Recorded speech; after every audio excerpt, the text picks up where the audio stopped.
আশা করি তোমরা স্ক্রিন দেখতে পাচ্ছ। তো আজকে মোটামুটি আমরা ক্লাস শুরু করতে পারবো।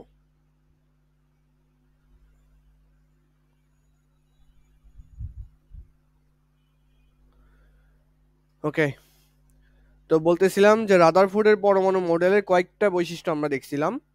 আর রাদারফোর্ডের আলফা কণা বিচ্ছুরণ পরীক্ষা দেখেছিলাম আমরা। এর আগে ক্লাসে আমরা যে পরীক্ষাটা দেখছি না, রাদারফোর্ডের পরীক্ষণ, এইটার নাম হচ্ছে আলফা কণা বিচ্ছুরণ পরীক্ষা। আলফা কণা বিচ্ছুরণ, আলফা কণা নিক্ষেপ করতেছে না, এর জন্য আলফা কণা বিচ্ছুরণ আর কি, ছুঁড়ে মারতেছে।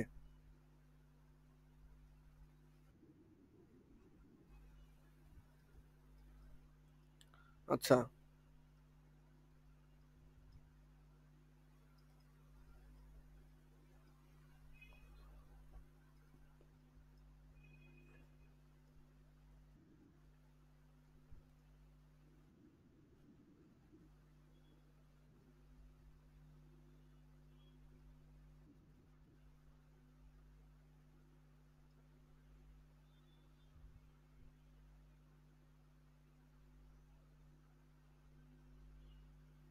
আগের পেজগুলো আমি ডিলিট করে দিই, না হলে লিখতে অসুবিধা হবে।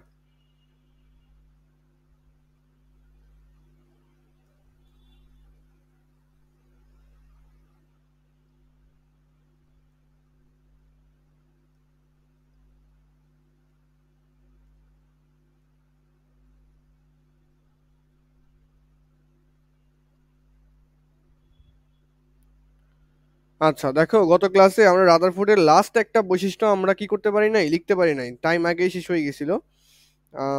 লাস্ট বৈশিষ্ট্যটা আমি এখন লিখি। ধরো লাস্ট বৈশিষ্ট্যটা আমি 5 নাম্বার দিলাম।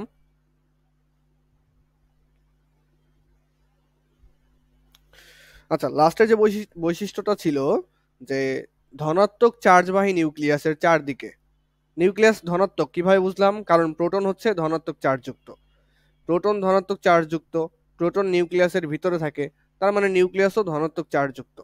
তাহলে নিউক্লিয়াস ধনাত্মক চার্জ কি করতেছে, বহন করতেছে। তাহলে ধনাত্মক চার্জবাহী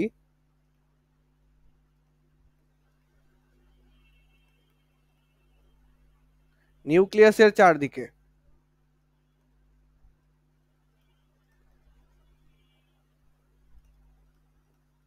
ধনাত্মক কি বলে, ধনাত্মক চার্জবাহী নিউক্লিয়াসের চারদিকে ঋণাত্মক চার্জবাহী ইলেকট্রন, আমরা জানি ইলেকট্রনগুলো সাধারণত ঋণাত্মক হয়, ঋণাত্মক চার্জবাহী ইলেকট্রন।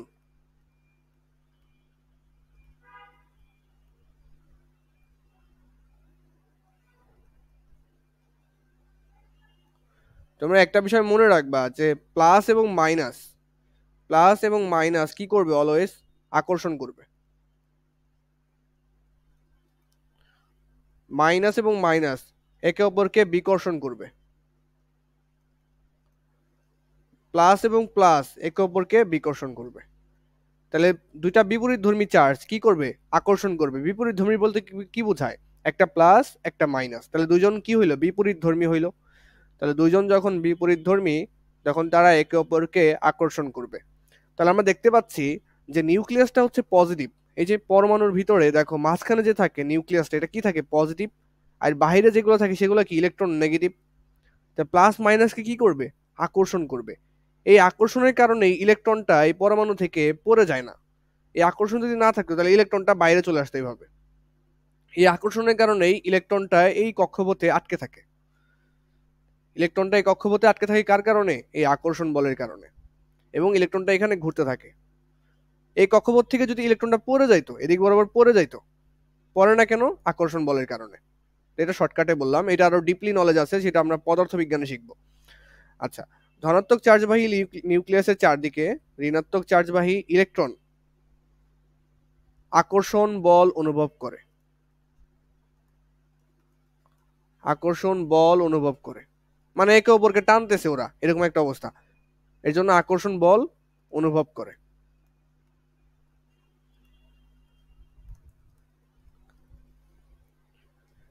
এই আকর্ষণ বলের কারণে, এই আকর্ষণ বলের কারণে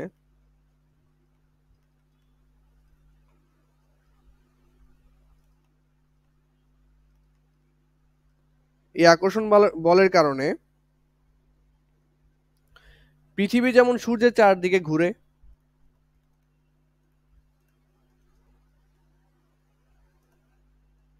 পৃথিবী যেমন সূর্যের চারদিকে ঘুরে,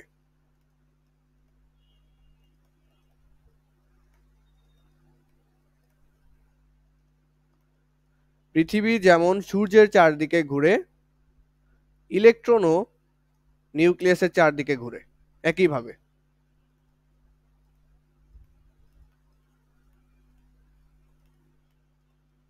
এটা কে বলছে, কার মতে? রাদারফোর্ডের মতে।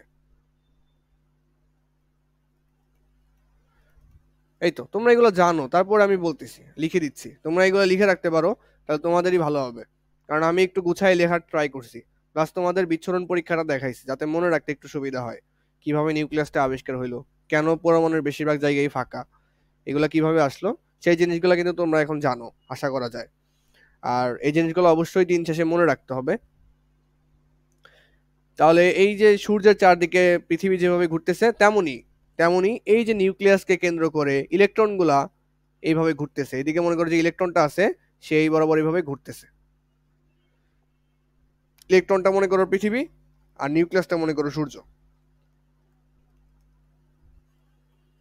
এই তো, এটা হচ্ছে রাদারফোর্ডের কি ছিল, মতবাদ ছিল। রাদারফোর্ড যে স্বীকার্যগুলা দিছে সেইগুলা। তাহলে এগুলো এতক্ষণ কি বললাম আমরা?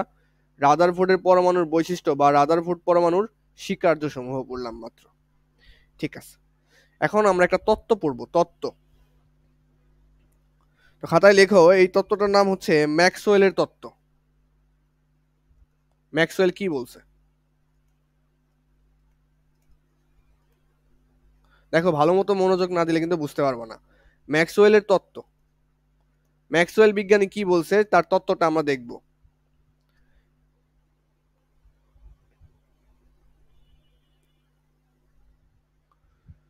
আচ্ছা, ম্যাক্সওয়েল বলছে,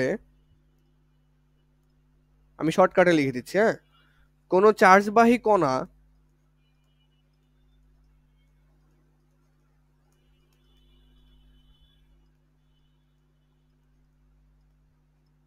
কোনো চার্জবাহী কণা একটি নির্দিষ্ট চার্জকে কেন্দ্র করে, একটি নির্দিষ্ট চার্জকে কেন্দ্র করে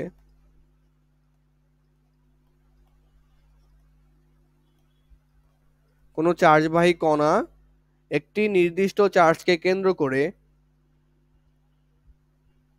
ক্রমান্বয়ে ঘুরতে থাকলে, আচ্ছা, কেন্দ্র করে ঘুরতে থাকলে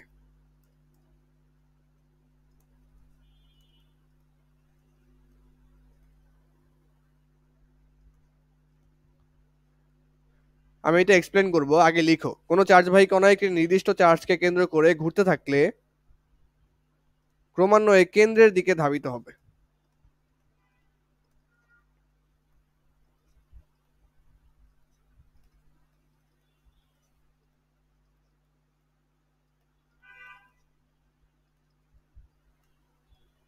এটা কার তত্ত্ব? ম্যাক্সওয়েলের তত্ত্ব। তো ম্যাক্সওয়েল কি বলছে, মনে করো একটা চার্জ, ধরো মাঝখানে একটা চার্জ আছে, প্লাস চার্জ, একটা আধান আর কি চার্জ। এই চার্জের চারিদিকে আমি শেপটা অঙ্কন করি।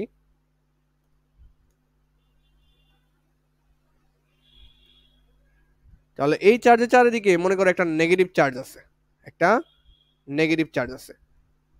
এই নেগেটিভ চার্জটা মনে করো এই বরাবর ঘুরতেছে এইভাবে।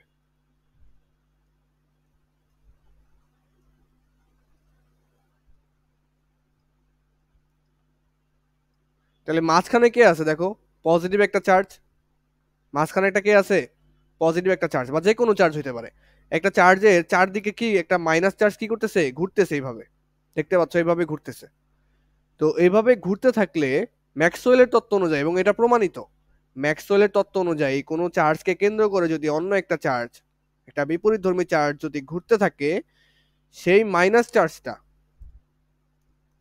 এই যে মাইনাস চার্জ, চার্জ যেটা আছে বা যে ঘুরতেছে, ঘূর্ণায়মান চার্জটা ক্রমান্বয়ে কেন্দ্রের দিকে ধাবিত হবে।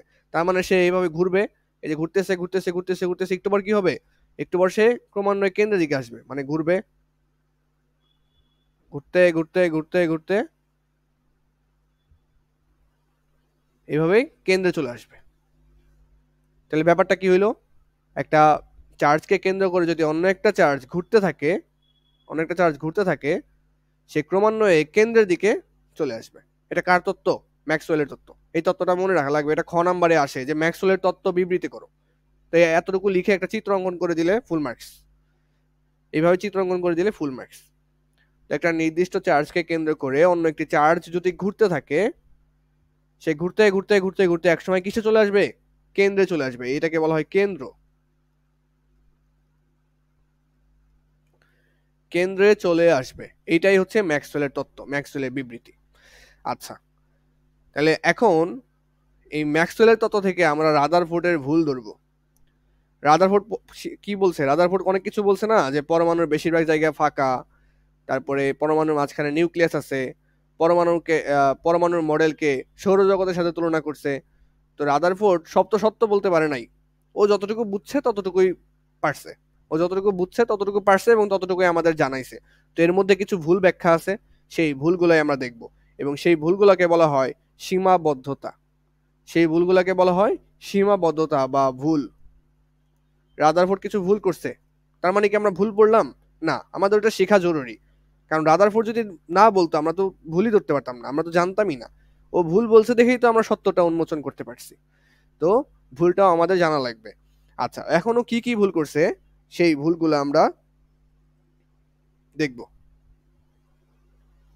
তার এক নাম্বার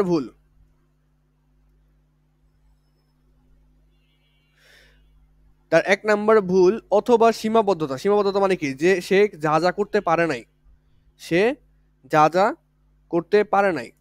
ভুল অথবা যা করতে পারেনি, সীমাবদ্ধতা হচ্ছে এটা।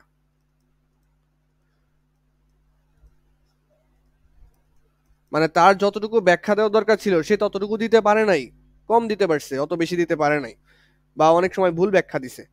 ঠিক আছে, তো ওইগুলা কি কি আমরা জানবো। প্রথম কথা হচ্ছে,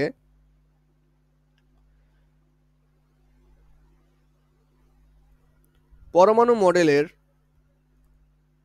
পরমাণু যে মডেলটা দিছেও, পরমাণু মডেলের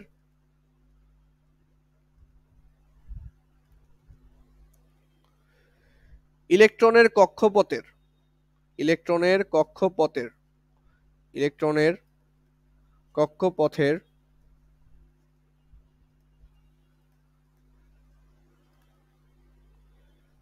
আকার ও আকৃতি সম্বন্ধে ধারণা দিতে পারেনি।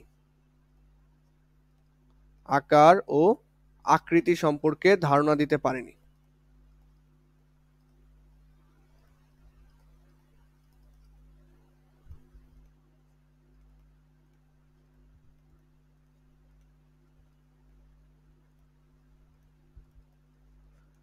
তাহলে পরমাণু মডেলের ইলেকট্রনের কক্ষপথের আকার ও আকৃতি সম্পর্কে ধারণা দিতে পারে নাই।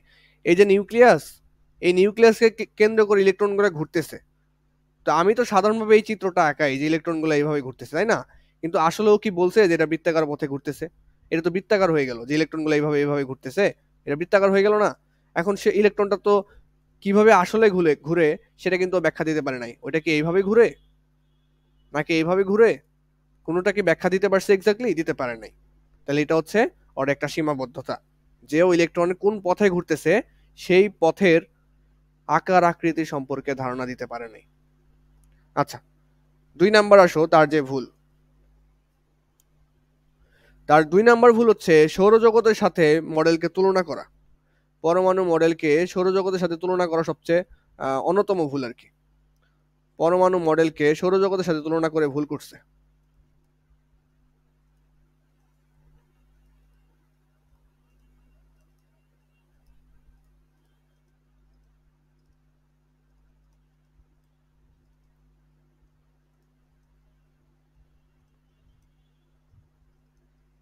তাহলে পরমাণু মডেলকে সৌরজগতের সাথে তুলনা করে কিভাবে ভুল করলো, এটা আমাদের জানা দরকার।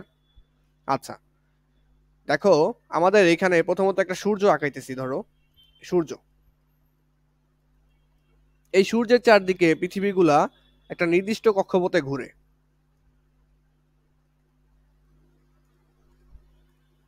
এটা কিন্তু বৃত্তাকার পথে পৃথিবী ঘুরে না, এই জিনিসটা কিন্তু তোমরা জানতে পারবা ইন্টারে উঠে। বৃত্তাকার পথে কিন্তু পৃথিবী ঘুরে না। তোমরা খালি ভাবো যে সূর্যের চারদিকে পৃথিবী মনে হয় এইভাবে ঘুরতেছে, এই বৃত্ত পথে ঘুরতেছে।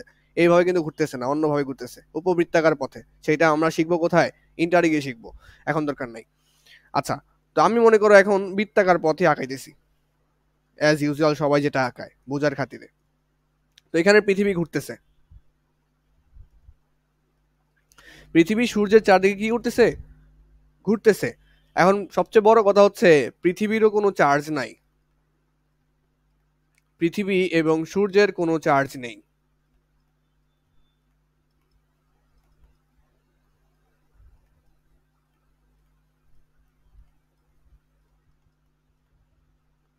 পৃথিবী এবং সূর্যের কোনো চার্জ নেই, কিন্তু ও তো তুলনা করছে যে পৃথিবী হচ্ছে ইলেকট্রন, আর মাঝখানে কেন্দ্রে থাকে, কেন্দ্রে সূর্যটাকে বলছে নিউক্লিয়াস, নিউক্লিয়াসে থাকে প্রোটন।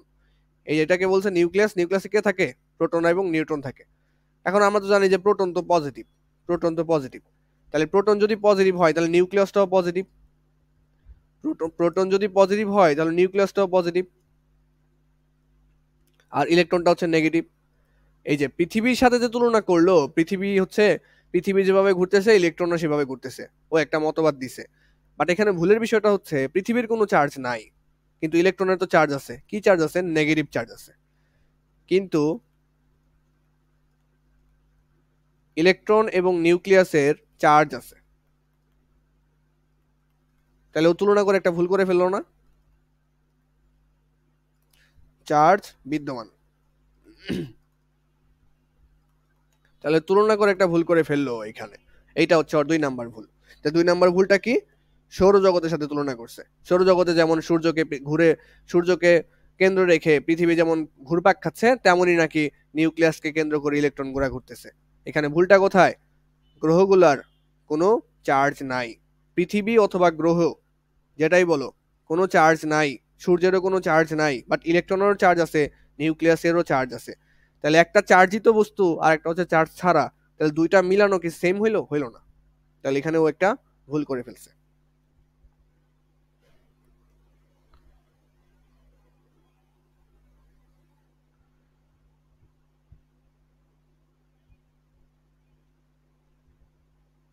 আচ্ছা,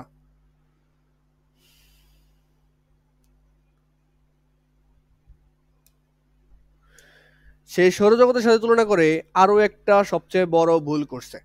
এইটা হচ্ছে সবচেয়ে বড় ভুল।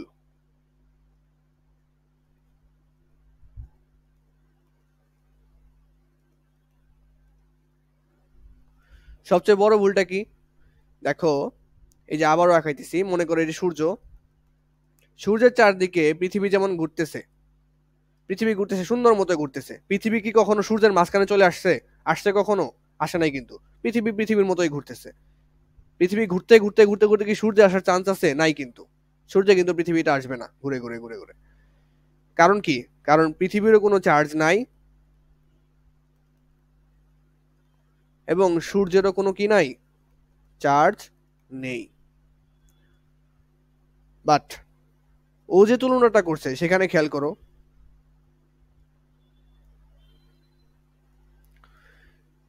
ও যে তুলনাটা করছে যে সূর্যের জায়গায় থাকে নিউক্লিয়াস, এখানে থাকবে নিউক্লিয়াস, প্রোটন প্লাস নিউট্রন, যেটা পজিটিভ চার্জ যুক্ত। আর এই পাশে থাকবে হচ্ছে ইলেকট্রনগুলা। ইলেকট্রনগুলা কি করবে? নিউক্লিয়াসকে কেন্দ্র করে ঘুরবে, নিউক্লিয়াসের কি আছে? চার্জ আছে। তাহলে ব্যাপারটা এমন হইলো না যে একটা পজিটিভ চার্জের চারদিকে একটা নেগেটিভ চার্জ ঘুরতেছে এইভাবে, যদি পৃথিবীর সাথে তুলনা করে। এখন আমরা একটু আগে কিসের একটা তত্ত্ব পড়ছি না? ম্যাক্সওয়েলের তত্ত্ব। একটা ম্যাক্সওয়েলের তত্ত্ব পড়ছি। ম্যাক্সওয়েলের তত্ত্ব কি বলে? ম্যাক্সওয়েলের তত্ত্বটা কি বলে আমরা দেখে আসলাম না? যে একটা প্লাস চার্জকে কেন্দ্র করে বা যে কোনো একটা চার্জকে কেন্দ্র করে যদি অন্য একটা চার্জ ঘুরতে থাকে, কেন্দ্র করে যদি ঘুরতে থাকে, তাহলে ওই যে চার্জটা ঘুরতেছিল সেইটা এক সময় কেন্দ্রে চলে আসবে। ওকে, তাহলে কি হইলো? এইখানে ইলেকট্রন এই যে প্লাস চার্জকে কেন্দ্র করে ঘুরতেছে, বৃত্তাকার পথে ঘুরতেছে। যদি এই পৃথিবীর মতো যদি ঘুরতে থাকে এইভাবে, তাহলে ইলেকট্রনটা এক সময় কোথায় চলে আসবে দেখো তো? একটু খেয়াল করো, ইলেকট্রনটা এক সময় কেন্দ্রে চলে আসবে না? ইলেকট্রনটা এক সময় ঘুরতে ঘুরতে ঘুরতে ঘুরতে কেন্দ্রে চলে আসবে। একটু ড্র করে দেই। ইলেকট্রন একসময় ঘুরতে ঘুরতে ঘুরতে ঘুরতে কেন্দ্রে চলে আসবে। আচ্ছা, ইলেকট্রন যদি ঘুরতে ঘুরতে কেন্দ্রে চলে আসে, তাহলে পরমাণুর কি কোনো অস্তিত্ব থাকবে? পরমাণুর ধ্বংস হয়ে যাবে না? তাহলে পরমাণুর কোনো অস্তিত্ব থাকবে না। পরমাণুর কোনো অস্তিত্ব থাকবে না। তাহলে রাদারফোর্ডের সৌরজগতের সাথে তুলনা করা কত বড় ভুল হয়েছে, চিন্তা করছো? পরমাণুর সাথে পরমাণুর কি থাকবে না? অস্তিত্ব থাকবে না। নিউক্লিয়াস যদি ঘুরতে ইলেকট্রনগুলো যদি ঘুরতে ঘুরতে কেন্দ্রে চলে আসে, নিউক্লিয়াসে চলে আসে, তাহলে পরমাণুর কোনো অস্তিত্ব থাকবে না। অর্থাৎ ম্যাক্সওয়েলের তত্ত্ব মানে না। ম্যাক্সওয়েল যে তত্ত্বটা দিছে, ওই তত্ত্ব রাদারফোর্ডের তত্ত্ব মিলে না। তাহলে কি হলো? রাদারফোর্ড ভুল করছে, কারণ ম্যাক্সওয়েল হচ্ছে একটু আধুনিক বিজ্ঞানী। ম্যাক্সওয়েলের তত্ত্ব ম্যাক্সওয়েলের তত্ত্ব অনুসরিত হয় না বা মানে না, যে কোনো একটা লিখলেই হবে। ম্যাক্সওয়েলের তত্ত্ব কি হয় না? অনুসরিত হয় না। তাহলে তোমাকে যদি কখনো বলে যে রাদারফোর্ডের সবচেয়ে বড় ভুলটা কি, সেটা হচ্ছে সৌরজগতের সাথে তুলনা করা। কেন? আমি মুখে এক্সপ্লেন করে দিচ্ছি, মনোযোগ দেওয়া লাগবে। পরমাণুর মডেলকে সৌরজগতের সাথে তুলনা করা রাদারফোর্ডের সবচেয়ে বড় ভুল হয়েছে। ওরে ক্ষমা করে দাও, আমার ভুল হয়েছে। কি ভুল হয়েছে? আরে ইলেকট্রনের তো চার্জ আছে, আর নিউক্লিয়াসেরও চার্জ আছে। বাট ও বলছে যে পৃথিবী যেমন সূর্যকে কেন্দ্র করে ঘুরতেছে, ইলেকট্রনগুলাও নিউক্লিয়াসকে কেন্দ্র করে ঘুরতেছে। কিন্তু ও তো বললো যে পৃথিবী যেমন ঘুরতেছে, ইলেকট্রনও ঘুরতেছে। তো পৃথিবীর তো চার্জ নাই, ইলেকট্রনের তো চার্জ আছে। তো পৃথিবীর চার্জ নাই দেখেই তো পৃথিবী সুন্দর মতো সূর্যকে ঘুরতেছে ঘুরতেছে ঘুরতেছে। বাট ইলেকট্রনের তো চার্জ আছে, তো ইলেকট্রন ঘুরতে ঘুরতে ঘুরতে ঘুরতে মাঝখানে যে পজিটিভ চার্জ আছে, ঘুরতে ঘুরতে ঘুরতে ঘুরতে ঘুরতে এক সময় মাঝখানে চলে আসবে। তাহলে রাদারফোর্ডের মিলানোটা ঠিক হইল না। রাদারফোর্ডের মিলানোটা ঠিক হইল না। ঠিক আছে? তো রাদারফোর্ডের মিলানোটা ঠিক হইল না। এই কারণটা তোমরা বুঝতে পারতেছো, বইতে খুব সুন্দর মতো লেখা আছে। আমি এখানে তোমাদের টু দা পয়েন্ট বলে দিলাম। টু দা পয়েন্ট কথাবার্তা পরীক্ষা হলে লিখতে হয়। ঠিক আছে? আর তোমরা চিত্র অঙ্কন করবে অবশ্যই। এই যে চিত্রগুলো আমি অঙ্কন করছি, এই চিত্রটা হচ্ছে অঙ্কন করবা। তাহলে ফুল নাম্বার দিবে স্যারেরা। ম্যাক্সওয়েলের তত্ত্বকে মানে না রাদারফোর্ড, রাদারফোর্ডের পরমাণু মডেল। ঠিক আছে? এটা আশা করি পারবা, তোমরা পড়ছো অলরেডি।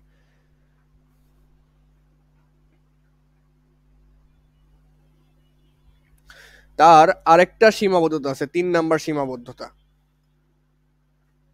সেটা হচ্ছে 3 নাম্বার সীমাবদ্ধতা।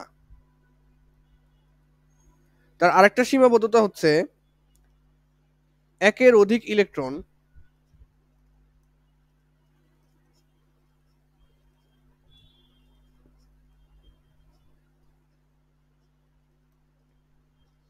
একের অধিক ইলেকট্রন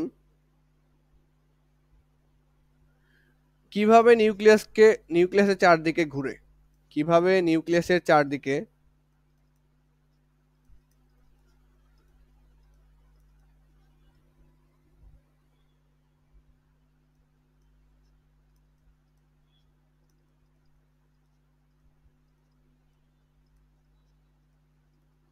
তার কোনো ব্যাখ্যা নেই।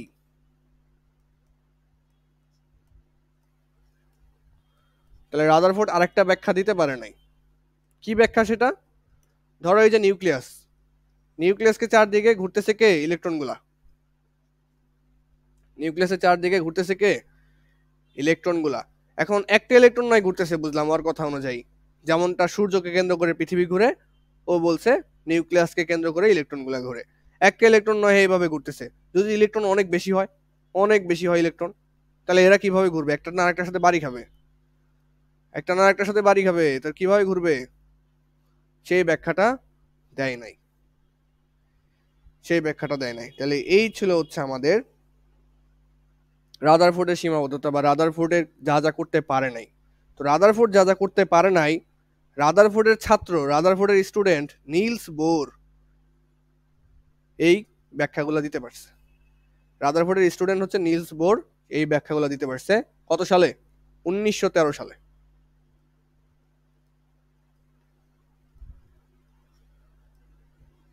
1913 সালের বোর পরমাণু মডেল, যেটাকে বলা হয় নিলস বোর। ওর পুরো নাম কি? Nils bore.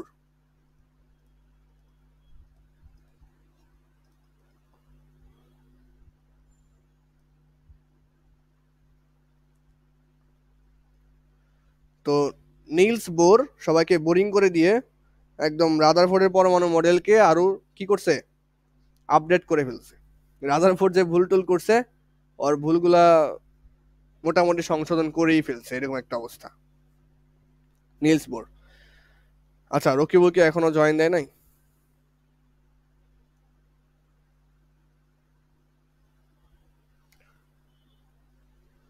তোমরা কি আড্ডা দিতেছো?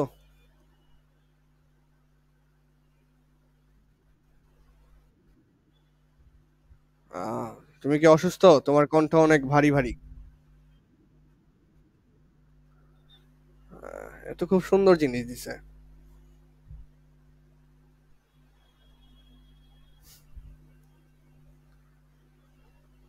আচ্ছা ঠিক আছে, আমরা এখন পড়বো নিলস বোর, যে বোর সাহেব কি কি ব্যাখ্যা দিছে সেইগুলো আমরা জানবো। ঠিক আছে, কত সালে? 1913 সালে, এটা মনে রাখা লাগবে।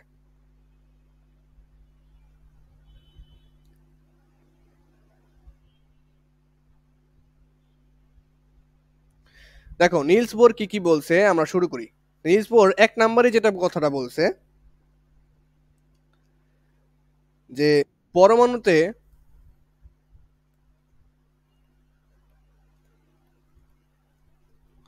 পরমাণুতে ইলেকট্রনগুলো পরমাণুতে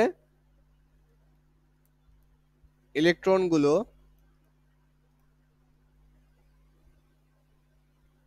নিউক্লিয়াসকে কেন্দ্র করে নিউক্লিয়াসকে কেন্দ্র করে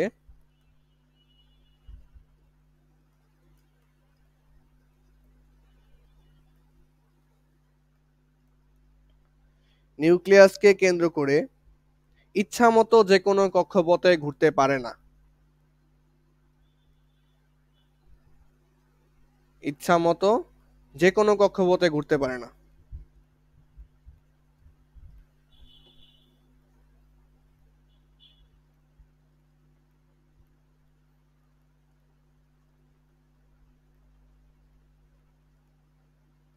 তাহলে পরমাণুতে ইলেকট্রনগুলো নিউক্লিয়াসকে কেন্দ্র করে ইচ্ছামতো যে কোনো কক্ষপথে ঘুরতে পারে না। ধরো আমি কয়েকটা কক্ষপথ আঁকাচ্ছি। আচ্ছা,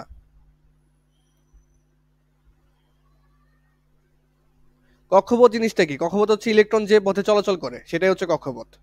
আমি কক্ষপথের সংজ্ঞা এখনো দেই নাই, দিব সামনে। ধরো এই মাঝখানের যে অংশটা আছে এটা হচ্ছে নিউক্লিয়াস। এটা কি নিউক্লিয়াস? এখানে কে থাকে? প্রোটন এবং নিউট্রন থাকে, নিউক্লিয়াস। আর আচ্ছা, আমি একটু নিউক্লিয়াস বাদে রাখি। ধরো ইলেকট্রনগুলা চাইলে এখান দিয়ে এইভাবে এইভাবে ঘুরবে, এরকম ভাবে পারবে না। আবার চাইলে ইলেকট্রনগুলো এখানে থাকবে, এভাবে ঘুরবে, এটাও পারবে না। এটা ডিপেন্ড করবে কিসের উপর ডিপেন্ড করবে, সেটা নিলস বোর সামনে বলবে। নিলস বোর সামনে বলবে, তারপর আমরা জানবো। তাহলে ইলেকট্রনগুলো নিজের ইচ্ছা মতো ঘুরতে পারে না, যে আমি এখান দিয়ে ঘুরবো, আমি এখান দিয়ে ঘুরবো, আমি এখান দিয়ে ঘুরবো, ইচ্ছা মতো ঘুরতে পারে না। কে বলছে এটা? Nils bore. এটা হচ্ছে প্রথম বৈশিষ্ট্য তার, নিলস বোরের। তাহলে যেটা বললাম যে এটা মনে করো নিউক্লিয়াস, প্রোটন এবং নিউট্রন থাকে এখানে। ইলেকট্রনগুলা ইচ্ছা মতো যে কোনো কক্ষপথে ঘুরতে পারে না। এইটা হচ্ছে নিলস বোরের প্রথম স্বীকার্য। 2 নম্বর কথা যেটা বলছে,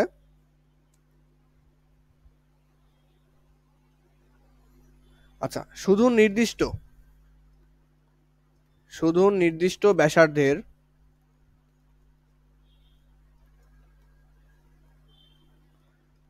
নির্দিষ্ট ব্যাসার্ধের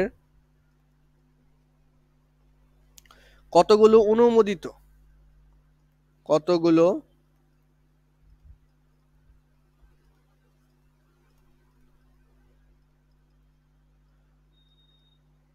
অনুমোদিত বৃত্তাকার পথে ঘুরে।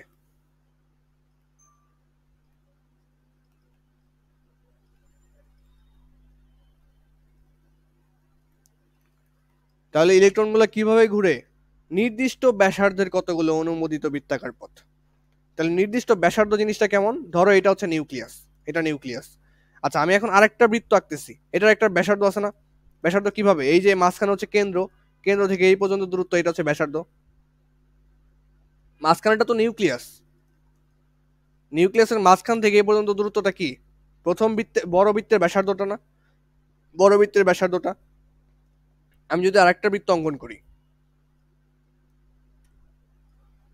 তাহলে এই বৃত্তের ব্যাসার্ধ কত হবে? বড় বৃত্তের ব্যাসার্ধটা, বড় বৃত্তের ব্যাসার্ধটা ঠিক এইখান থেকে এই পর্যন্ত। ব্যাসার্ধ তো জিনিসটা চিনো, বৃত্তের ব্যাসের অর্ধেক, সেটা হচ্ছে ব্যাসার্ধ।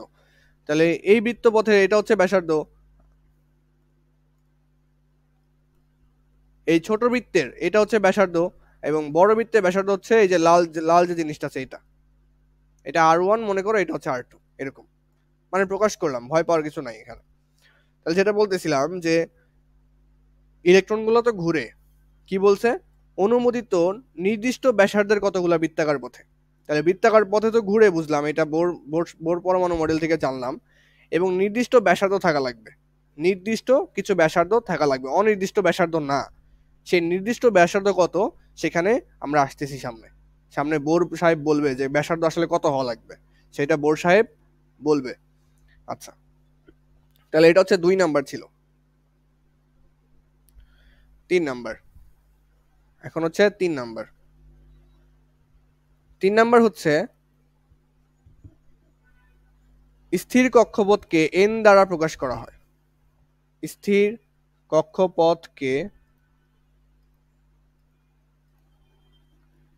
n দ্বারা প্রকাশ করা হয়।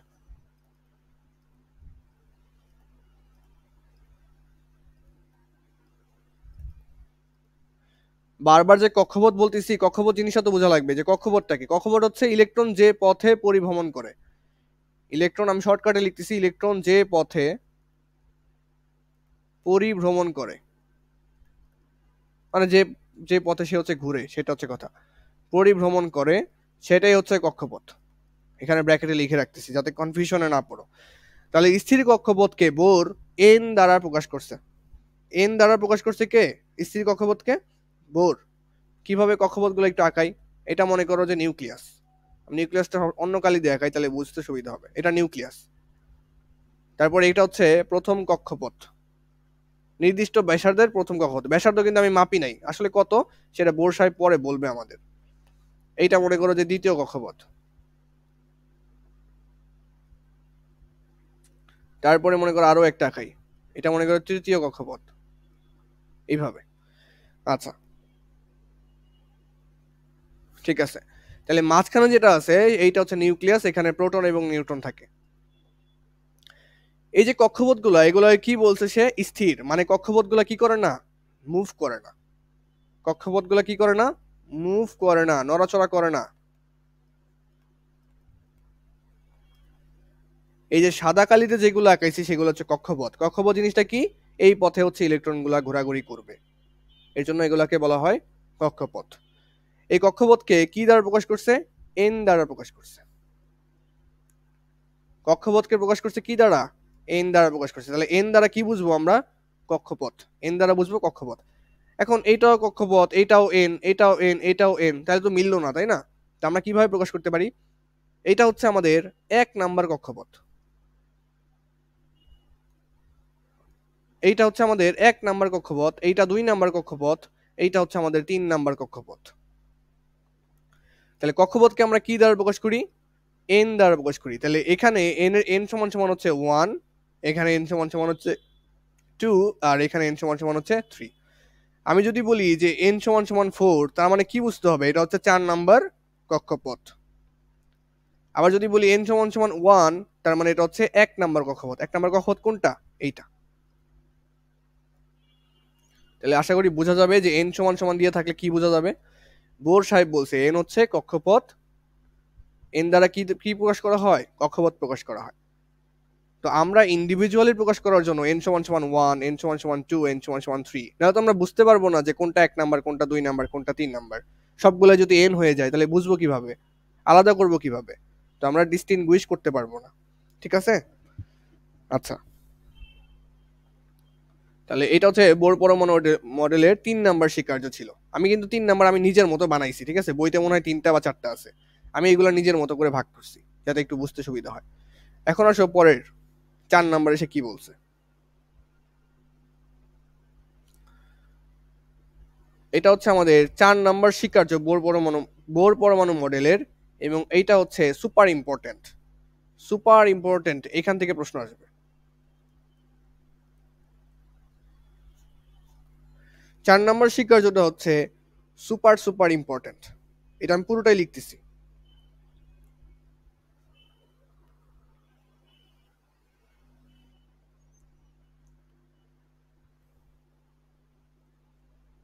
আচ্ছা, আমি আরেকটা জিনিস লিখে দিই। এই যে কক্ষপথ বললাম না আমি, কক্ষপথ ইলেকট্রন যে পথে ঘুরতেছে, এই কক্ষপথকে কি বলা হয় জানো? এন সমান সমান, তো কক্ষপথ বুঝলাম তাই না, এন হচ্ছে কক্ষপথ। কক্ষপথকে আবার এটাও বলা হয় অরবিট বলা হয়, অরবিট। অরবিট মানে হচ্ছে কক্ষপথ। এটাকে বলা হয় আবার শেল। শেল নাকি সেল, কনফিউশনে পড়ে গেছি, মনে হয় শেল। শেলও বলা হয়, বা এইভাবে লেখা হয় শেল। শেল মানেও কক্ষপথ, অথবা আরো কিছু বলা যায়, সেটা হচ্ছে শক্তি স্তর। শক্তি স্তর, কেন শক্তি স্তর বলে সেটাও আমরা জানতে পারবো। শক্তি স্তর। তারপরে আর কি বলা যায়, আর কি বলা যায়, অক্ষ, অক্ষ বলা যায়। তো অনেকগুলা নাম এই এন এর, ঠিক আছে, এই এন এর নামগুলা অনেক ভাবে থাকতে পারে আমাদের পরীক্ষা হলে, আমাদের কনফিউশনে ফেলানোর জন্য, আমাদের মধ্যে কনফিউশন তৈরি করার জন্য এগুলা বিভিন্ন ভাবে থাকতে পারে। তো এন দ্বারা কক্ষপথ বুঝাবে, অরবিট বুঝাবে, শেল বুঝাবে, শক্তিস্তর বুঝাবে, অক্ষ বুঝাবে, অনেক কিছুই বলা যায়। মেন কথা হচ্ছে ইলেকট্রন যে পথে চলতেছে সেটাই হচ্ছে আমাদের কক্ষপথ। আর এই কক্ষপথগুলা স্থির, ঠান্ডা মাথায় থাকে আর কি, আর নড়াচড়া করে না। এটা কে বলছে? বোর পরমাণু মডেল বলছে। ওকে, দেন 4 নাম্বার বৈশিষ্ট্য, যেটা মোস্ট ইম্পর্টেন্ট। আচ্ছা, এই যে শক্তি স্তর বললাম না, এটাকে আবার এইভাবে বলে প্রধান শক্তি স্তর। এটা লিখতে চাইছিলাম, ভুলে গেছি। প্রধান শক্তি স্তর এটাও বলে।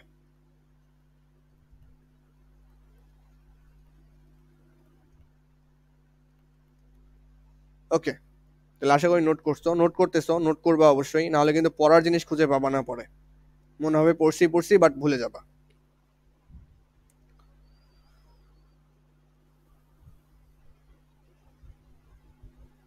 আচ্ছা, কোন কক্ষপথে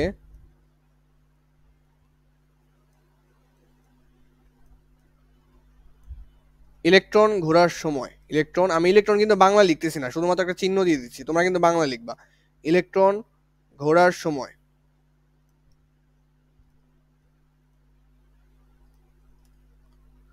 কোন শক্তি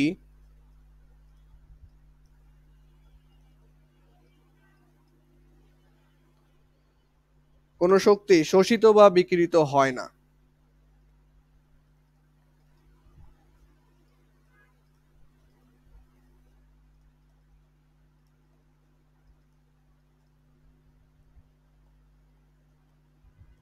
কোন কক্ষপথে ইলেকট্রন ঘোরার সময় কোন শক্তি শোষিত বা বিকিরিত হয় না। বলতেছি এগুলা কি জিনিস, বলতেছি, আগে লিখো। তবে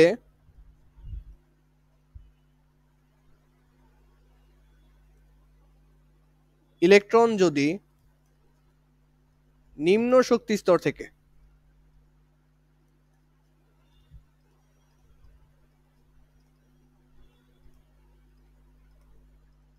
নিম্ন শক্তি স্তর থেকে উচ্চ শক্তি স্তরে যায়,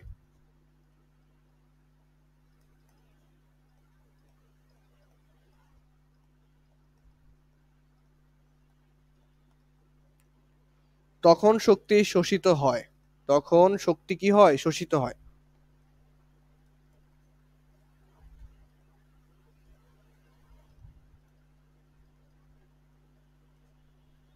ঠিক উল্টা ভাবে যদি বলি, যদি উচ্চ শক্তি স্তর থেকে নিম্ন শক্তি স্তরে যায়,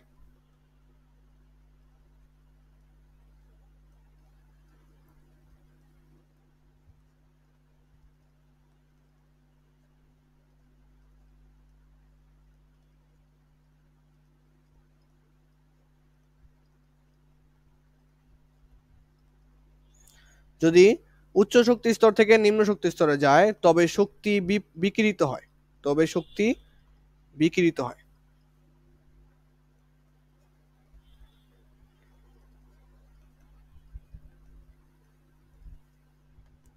এবং এই বিকিরিত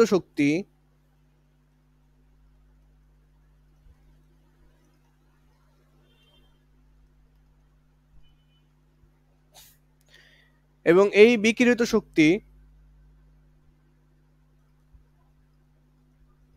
প্রিজমের মধ্যে বর্ণালী রূপে দেখা যায়।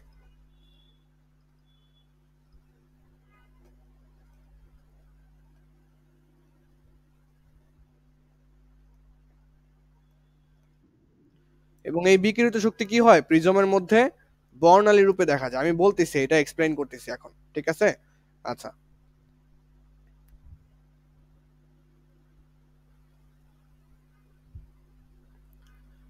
ওকে। তাহলে আমি সবচেয়ে মোস্ট ইম্পর্টেন্ট বোর পরমাণু মডেলের যে স্বীকার্যতা সেটা লিখে ফেলছি।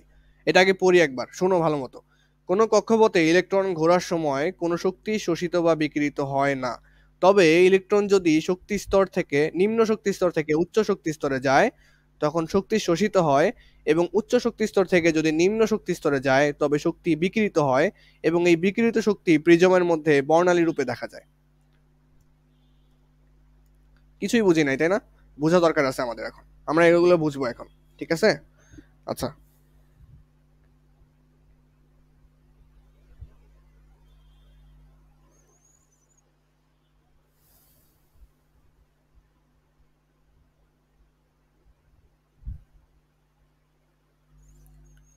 আচ্ছা, তোমার আমি সাধারণ ভাষায় বলি। ধরো এটা একটা বিল্ডিং, এই বিল্ডিং এর ফ্লোর আছে কয়েকটা। এটা হচ্ছে তোমার 1 নাম্বার ফ্লোর, এটা হচ্ছে 2 নাম্বার ফ্লোর, এটা 3 নাম্বার ফ্লোর, এটা 4 নাম্বার ফ্লোর। ধরো 1 নাম্বার ফ্লোরে থাকার জন্য তোমার 500 টাকা লাগে, 2 নাম্বার ফ্লোরে থাকার জন্য তোমার লাগে 1000 টাকা, 3 নাম্বার ফ্লোরে থাকার জন্য তোমার লাগে হচ্ছে, আচ্ছা যত নিচে নামে তত ভাড়া কমে না বাড়ে? এটা তো মনে হয় কমে, উল্টা লিখতেছি, আর সমস্যা নাই, 500 টাকা, 100 টাকা। 3 নাম্বার ফ্লোরে থাকার জন্য লাগে মনে করো 1500 টাকা, 4 নাম্বার ফ্লোরে থাকার জন্য লাগে মনে করো 2000 টাকা। এখন তুমি আসছো বাড়ি ভাড়া নেওয়ার জন্য, তোমার কাছে আছে 500 টাকা। তুমি কয় তলায় থাকতে পারবা বলো? কয় তলায় থাকতে পারবা? একতলায়। ধরো তোমার কাছে আছে 500 না, 600 টাকা, কয় তলায় থাকতে পারবা?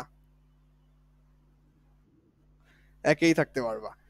যদি তোমার যখন তোমার মধ্যে 1000 টাকা আসবে তখন তুমি 2 তলায় শিফট হইতে পারবা।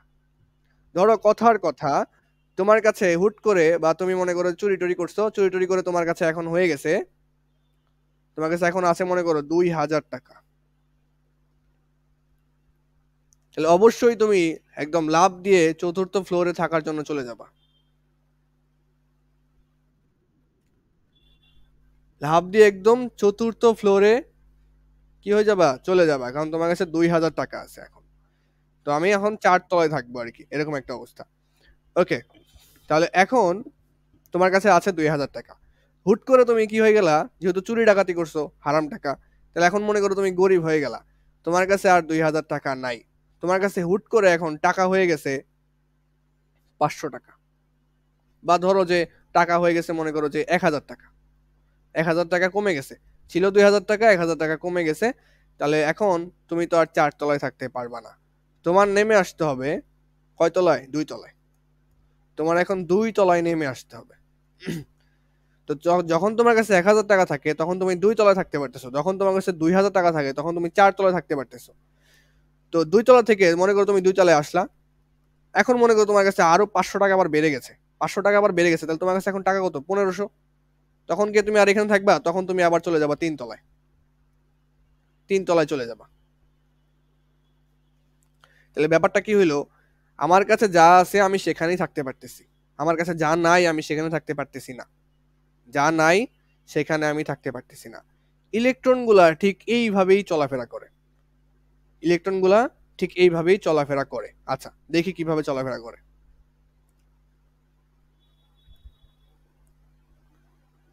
ধরো আমি কয়েকটা কক্ষপথ বা শেল আঁকাবো বা শক্তি স্তর,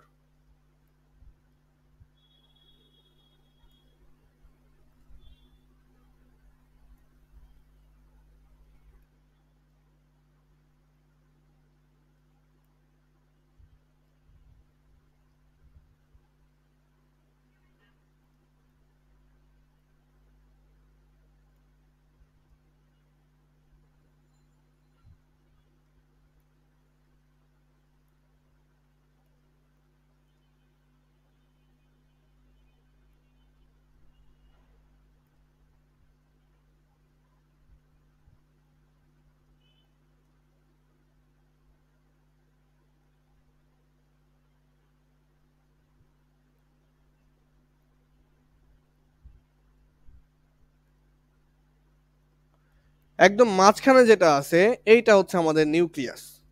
এখানে আছে প্রোটন এবং নিউট্রন। বোর পরমাণু মডেল কি বলছে? ইলেকট্রনগুলা কতগুলা নির্দিষ্ট ব্যাসার্ধের বৃত্তাকার পথে চলে। তা নির্দিষ্ট ব্যাসার্ধ কত? যেমন এই যে এখান থেকে এই পর্যন্ত এটা হচ্ছে এই বৃত্তের ব্যাসার্ধ, এখান থেকে এই পর্যন্ত এটা হচ্ছে এই যে পেস্ট কালার বৃত্তের ব্যাসার্ধ, এখান থেকে এই পর্যন্ত এটা হচ্ছে গোলাপি কালার বৃত্তের ব্যাসার্ধ, এবং এখান থেকে লাস্ট পর্যন্ত হচ্ছে সাদা কালার বৃত্তের ব্যাসার্ধ। তাহলে নির্দিষ্ট কিছু ব্যাসার্ধের কক্ষপথে ইলেকট্রনগুলো চলাফেরা করে, যেটা কিন্তু রাদারফোর্ড বলতে পারে না, এটা বোর পরমাণু মডেল আমাদেরকে জানাইছে। আচ্ছা, জানাইলো ভালো কথা। আমরা যেটা দেখতে চাচ্ছিলাম যে এখানে তোমাদের একটা জিনিস বিশ্বাস করে নেওয়া লাগবে, যে আরেকটা জিনিস বোর পরমাণু মডেল বলছে, সেটা হচ্ছে কক্ষপথকে এন দ্বারা প্রকাশ করছে। এন সমান সমান কি? কক্ষপথ। এইটাকে বলছে এটাও এন, তাহলে এটাও এন, এটাও এন, এটাও এন। তাহলে ব্যাপারটা কি হইলো এখন? ব্যাপারটা হইলো এরকম যে প্রত্যেকটার নাম এন হয়ে গেছে। তো আমরা কিভাবে ডিনোট করব? এটা হচ্ছে প্রথম কক্ষপথ 1, এন সমান সমান 1। এটা হচ্ছে 2 নাম্বার কক্ষপথ, এন সমান সমান 2। এটা 3 এবং এটা হচ্ছে 4। তাহলে আমাদের ডিনোট করা শেষ। ওকে, তো ইলেকট্রনগুলো দেখো, এইখানেও ইলেকট্রন আছে, এই কক্ষপথেও ইলেকট্রন আছে, এবং এই কক্ষপথেও কিন্তু ইলেকট্রনগুলো আছে। তো আমি কয়েকটা আঁকাই স্যাম্পল হিসাবে আঁকাই মনে করো।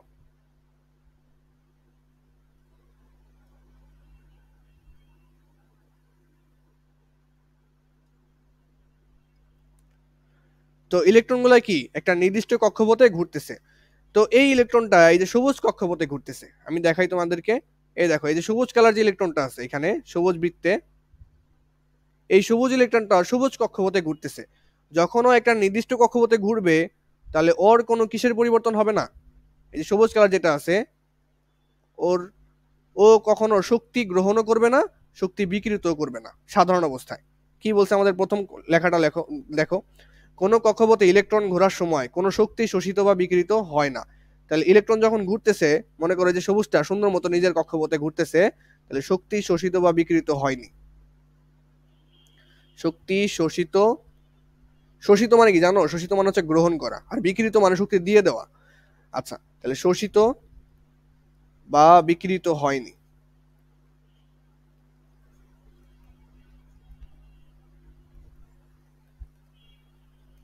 এইবার আসো, এবার এখানে মনে করো আর একটা ইলেকট্রন ছিল,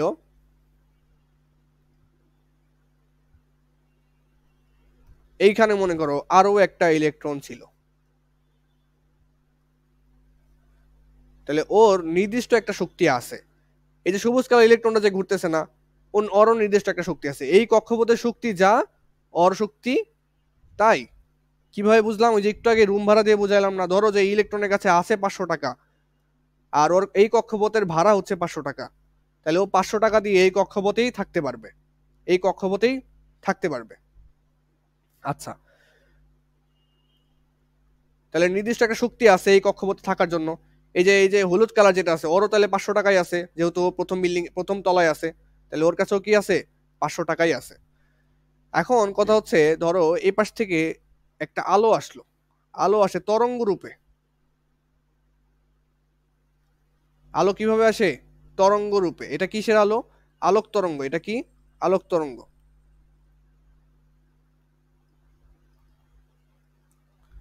তো আলোক তরঙ্গের একটা শক্তি থাকে, আলোক তরঙ্গের একটা শক্তি থাকে। তো এই ইলেকট্রনটা এই সবুজ কক্ষপথে ঘোরার জন্য ওর কাছে কত টাকা ছিল? 500। এই আলো এসে, আলো ওর মধ্যে আসলো না, আলো মনে করো যে আরো আইসা আরো শক্তি দিয়ে দিছে, আরো আলো আইসা ওরে আরো শক্তি দিছে। এখন ওর কাছে আর 500 টাকা নাই, মানে 500 পরিমাণ শক্তি নাই, এখন শক্তি আরো বেড়ে গেছে। শক্তি মনে করো হয়ে গেছে 1000, বা ধরো যে শক্তি হয়ে গেছে 2000। তো শক্তি 2000 হয়ে গেল, ও ইলেকট্রনটা কি আর এখানে থাকবে? ইলেকট্রনটা কিন্তু এখন আর এখানে থাকবে না। তো আমি কি বলছিলাম, এইটা মনে করো যে 500 টাকার ফ্ল্যাট, এটা হচ্ছে 1000, এইটা মনে করো 1500, এবং লাস্টটা হচ্ছে 2000। কথার কথা এখানে এগুলো আমি বলতেছি কক্ষপথের শক্তি। ইলেকট্রনের শক্তিও 500, এবং ও থাকতে পারবে 500 নাম্বার, মানে 500 শক্তি সম্পন্ন যে কক্ষপথ সেইখানে থাকতে পারবে।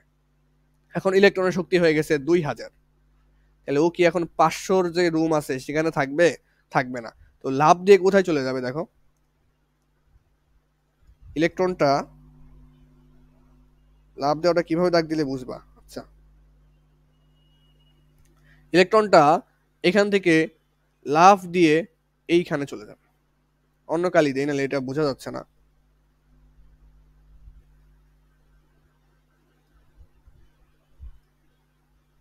কেন, তার কালারে অবশিষ্ট নাই আমার।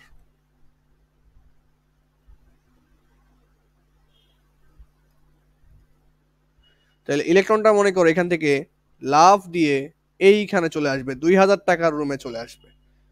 তা ইলেকট্রনটা ছিল কোথায়? এই হলুদ কালার ইলেকট্রনটা দেখো, একটু খেয়াল করো। ইলেকট্রনটা ছিল হচ্ছে 1 নাম্বার কক্ষপথে, 500 টাকার রুমে ছিল। তো ইলেকট্রনের যখন শক্তি বেড়ে গেল, তখন সে লাফ দিয়ে চলে গেল কোথায়? 4 নাম্বার কক্ষপথে। তাহলে এখানে এখানে কি হয়েছে? ইলেকট্রন কি হয়েছে? ইলেকট্রনের শক্তি কি হয়েছে? শোষিত হয়েছে না? এই যে আলোক তরঙ্গ থেকে শক্তি আসছে, শক্তি এসে ইলেকট্রনের মধ্যে জমা হয়েছে, কিভাবে আসছে, কেন জমা হয়েছে, এই জিনিসগুলো পদার্থ বিজ্ঞানে শিখবা, এখন না। এখন শিখতে গেলে এইটা মডেলই শেষ হবে না। আচ্ছা, মনে করো যে আলোক তরঙ্গ, এই আলোক তরঙ্গ কি করছে? ইলেকট্রনকে শক্তি দিছে। তো শক্তি দেওয়ার ফলে ইলেকট্রনটা লাফ দিয়ে চলে গেছে 4 নাম্বার কক্ষপথে, 4 নাম্বার কক্ষপথে চলে গেছে। ওকে, তাহলে ইলেকট্রনটা কি হইলো? 1 নাম্বার কক্ষপথ থেকে 4 নাম্বার কক্ষপথে শিফট হয়ে গেল। তাহলে ইলেকট্রন কি আর এখানে আছে? নাই। ইলেকট্রন এখন চলে আসছে এই পজিশনে।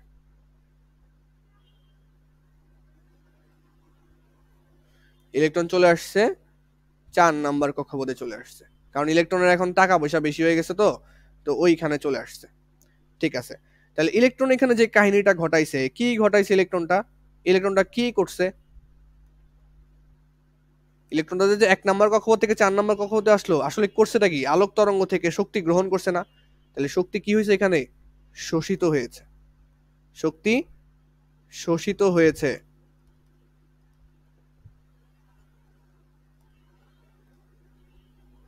শক্তি শোষিত হয়েছে।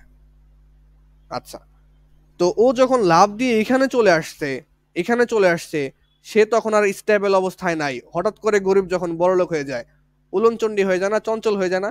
হঠাৎ করে গরিব যখন বড়লোক হয়ে গেছে, আসলে ওর আসল জায়গা হচ্ছে 1 নাম্বার কক্ষপথে। ও যখন শক্তি হঠাৎ করে পাইছে, হঠাৎ বড়লোক হয়ে গেছে, 4 নাম্বার কক্ষপথে চলে গেছে। তাহলে এখন সে আর স্টেবল নাই, স্টেবিলিটি নেই, স্টেবিলিটি কমে গেছে।